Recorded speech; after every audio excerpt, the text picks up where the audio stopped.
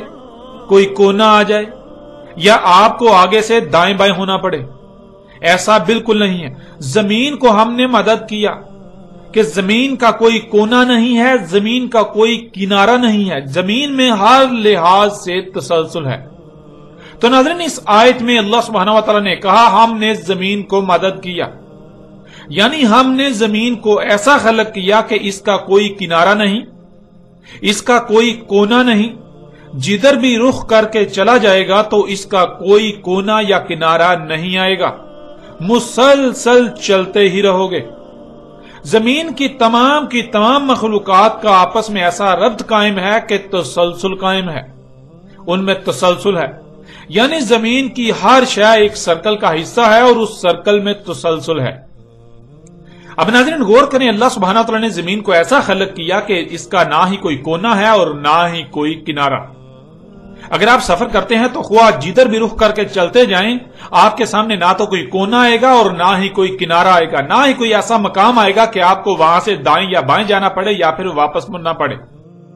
کہ اس سے آگے اب آپ نہیں جا سکتے. یعنی آپ اگر کسی بھی طرف رخ کر کے سفر کریں گے تو اللہ سبحانہ تعالیٰ یہ کہہ رہے ہیں کہ زمین کا کسی قسم کا نہ ہی کوئی کونا آئے گا، نہ ہی کوئی کنارہ آئے گا، زمین کا کوئی اختتام آئے گا ہی نہیں. تم چلتے جاؤ گے، چلتے جاؤ گے، چلتے جاؤ گے، چلتے ہی جاؤ گے.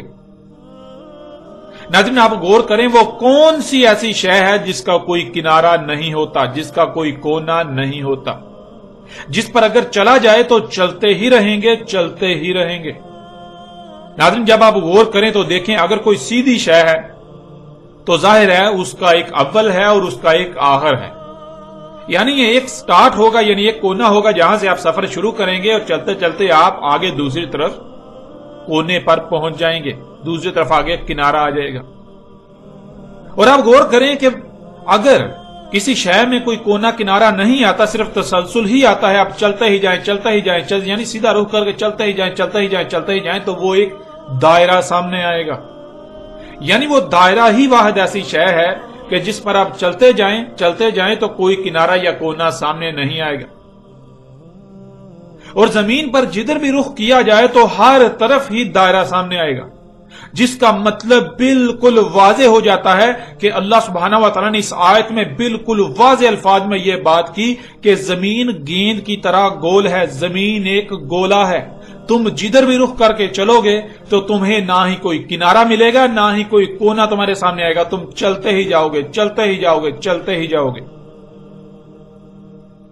اب ناظرین اگر تو زمین چپٹی ہے اور پھر اس پر چلا جائے، کوئی اس کا کنارہ نہ آئے، چلتے ہی جائیں، چلتے ہی جائیں، چلتے ہی جائیں، لیکن آپ اپنی آنکھوں سے دیکھ رہے ہیں اگر زمین چپٹی ہو اور اس کا کوئی کنارہ نہ ہو تو پھر سورج کیوں طلوع ہوتا اور غروب ہوتا ہوا نظر آ رہا ہوتا ہے؟ کہ سورج زمین کے نیچے سے اوپر آ رہا نظر آ رہا ہوتا ہے اور پھر اوپر سے نیچے زمین کے، یعنی زمین کے کناروں سے نیچے چھپتا ہوا نظر آ رہا ہوتا ہے، جس سے یہ بات بالکل واضح ہو جاتی ہے کہ زمین چپٹی نہیں ہے، بلکہ زمین پر جدھر بھی رخ کر کے چلا جائے گا تو دائرہ ہی سامنے آئے گا. یوں بالکل واضح ہو جاتا ہے کہ زمین گیند کی طرح گول ہے، زمین ایک گولا ہے.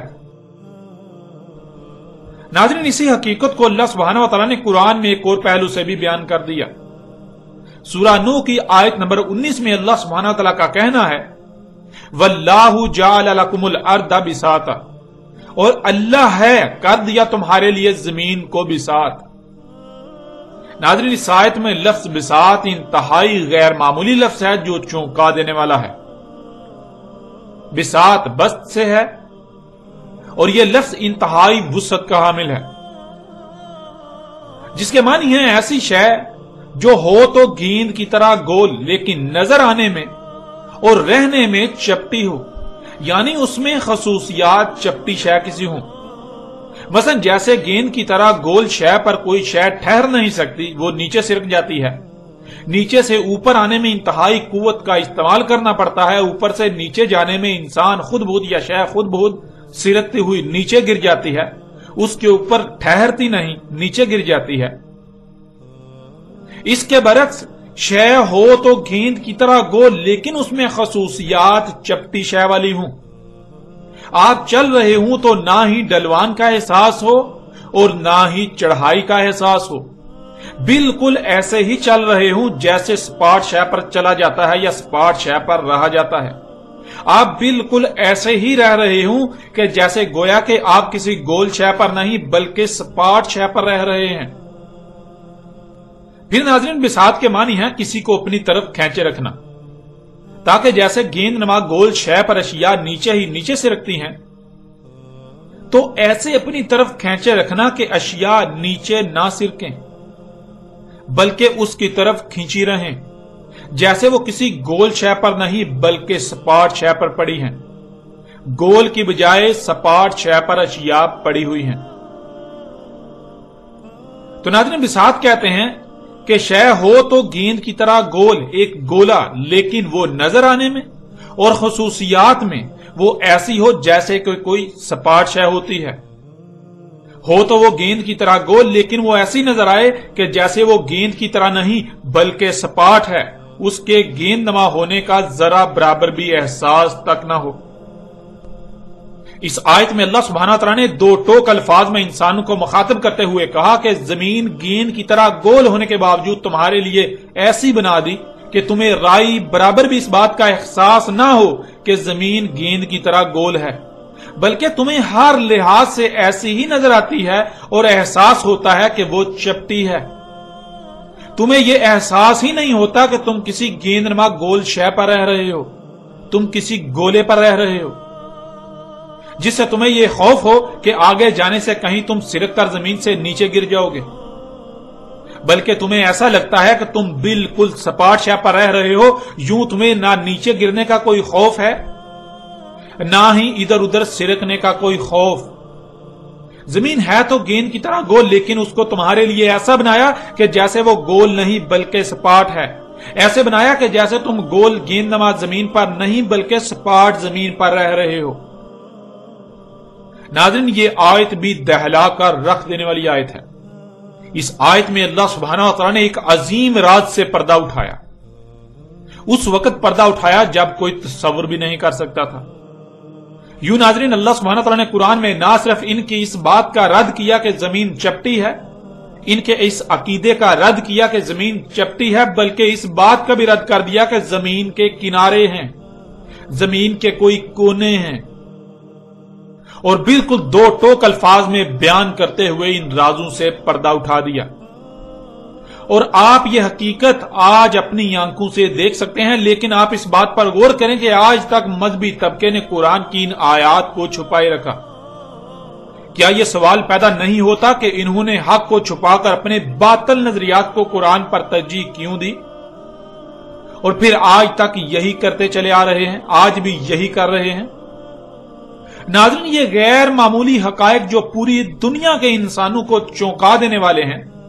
کہ 14 صدیاں قبل عرب کے صحرا میں نمودار ہونے والا قرآن،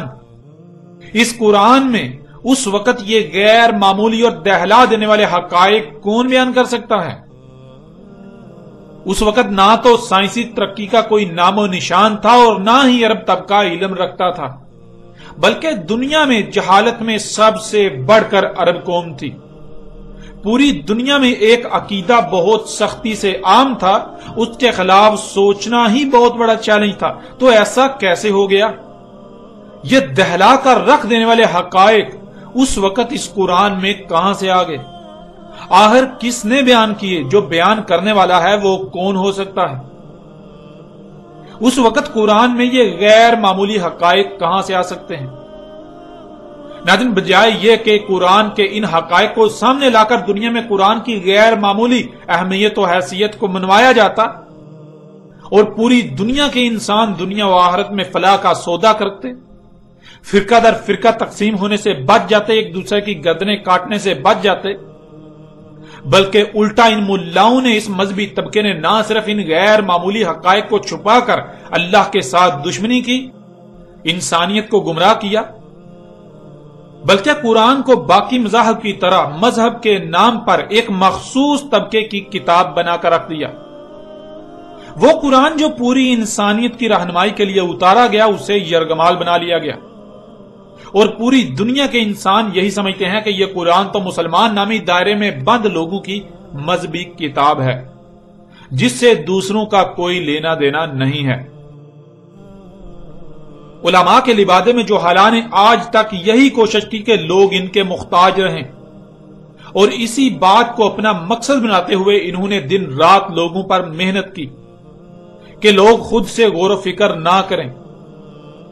لوگ خود سے سوچ و بچار نہ کریں،